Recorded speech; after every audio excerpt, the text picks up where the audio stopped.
అహ్మదాబాద్ నుంచి లండన్కు వెళ్లేందుకు బయలుదేరిన బోయింగ్ 787-8 విమానంలో 230 మంది ప్రయాణికులతో పాటు 12 మంది సిబ్బందితో కలిపి మొత్తం 242 మంది ఉన్నట్లు ఎయిర్ ఇండియా చైర్మన్ ఎక్స్ వేదికగా చేసిన పోస్టులో స్పష్టం చేశారు. ప్రయాణికులు మొత్తం మరణించినట్లు తెలుస్తుంది. ప్రయాణికుల్లో 169 మంది భారతీయులు, 53 మంది బ్రిటిష్ పౌరులు, ఒక కెనడియన్, 7 పోర్చుగీస్ దేశానికి చెందిన పౌరులు ఉన్నట్టు ఎయిర్ ఇండియా తెలిపింది. ఈ వినాశకరమైన సంఘటనలో ప్రభావితమైన వారందరి కుటుంబాలతో సంప్రదింపులు జరుగుతున్నట్లు ఎయిర్ ఇండియా ప్రతినిధులు తెలియజేశారు.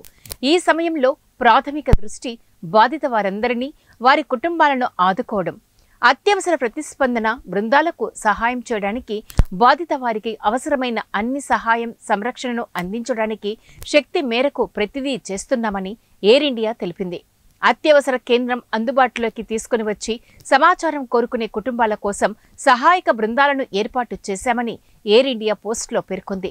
అయితే ఈ విమానం ఎయిర్పోర్టు సమీపంలోని బిల్డింగ్ని ఢీకొట్టడంతో కుప్ప కూలిపోయినట్లు తెలుస్తుంది. అయితే విమానం బిల్డింగ్ను ఢీకొట్టిన వెంటనే భారీ ఎత్తున మంటలు చెలరేగాయి. ఈ ప్రమాదం జరిగిన తీరును బట్టి చూస్తే విమానంలో ప్రయాణించిన ప్రయాణికులు ఎవరూ ప్రాణాలతో బయటపడే అవకాశం ఉన్నట్లు కనిపించట్లేదు.